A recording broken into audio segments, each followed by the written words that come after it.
My newest obsession is Mega Bonk, a roguelike survival game where you can be anything from a Mega Chad who slays enemies with pure aura, to Tony Hawk if you're a skeleton with a gun, or even, well, whatever this is. Like most roguelikes, you'll use a combination of weapons, items, tomes, and power-ups in order to defeat increasingly more difficult stages, including several bosses and an infinite scaling swarm at the end to stress test your build. Obviously, the main selling point of Megabonk is being 3D in a mostly 2D genre, and the 3D environment definitely adds some interesting elements. For example, enemies being able to stack on top of each other, or jump on you from above. Megabonk does offer some tools to the player too though. You can jump over their heads in order to avoid taking damage, and a variety of movement techniques like sliding and bunny hopping can make even slower characters still feel fluid. While I do love the movement, what I enjoyed the most actually was the character design. Megabonk has currently 20 different characters to choose from, which is a pretty insane roster for a game that just came out, each of course with different viable builds and playstyles. In fact, almost 12 hours of gameplay in, I've only unlocked about half of them, but I've been super impressed with what I've seen so far. First, I started with Sir Ufi, a very typical character for this kind of game, and one that you'd say gives you the more traditional roguelike experience. Each character starts with a weapon unlocked, in this case the sword. His passive gives him armor every time he levels up, which does have some synergy with certain items, but I think it's mostly there to be a bit more forgiving to newer players. There definitely is a bit of a learning curve at first, understanding which items and such are worth prioritizing, but fortunately the initial stage is easy enough to let you experiment and get a feel for the game without being overly punishing. The second character you have unlocked at the beginning is Fox. He's a bit more agile and focused on ranged attacks as opposed to the melee focus of Sir Ufi. I wasn't really a fan of him at first, so I moved on pretty fast, but later on, as I unlocked some much needed synergies, he definitely started to grow on me. In fact, he does hold my kill record, abusing the Fire Staff and Dragonfire combo. If you don't like a character at first, I'd really recommend coming back later when you have some more items unlocked.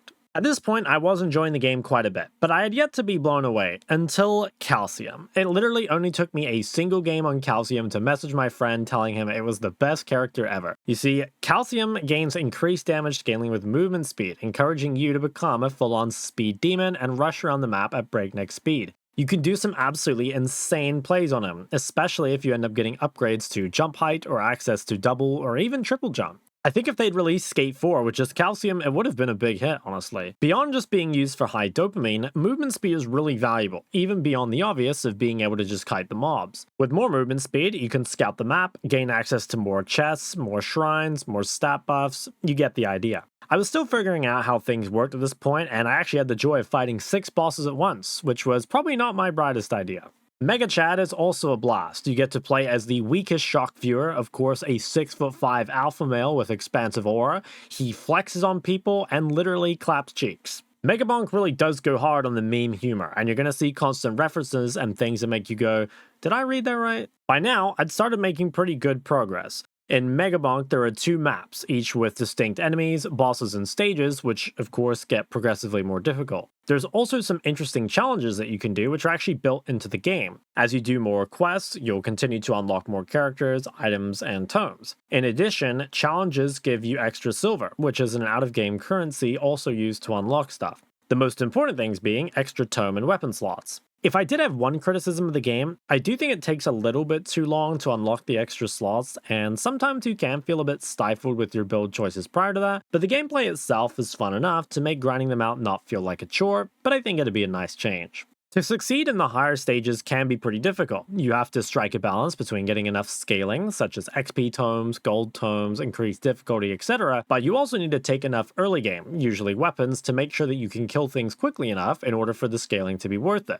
You can very easily end up with a strong scaling build, but weakness somewhere. For example, you have plenty of AoE damage, but you lack single target or ramping damage to defeat the stage boss. To follow on from this, something that Megabonk does differently from a lot of other games in the genre is that the permanent upgrades don't directly increase the power of your character.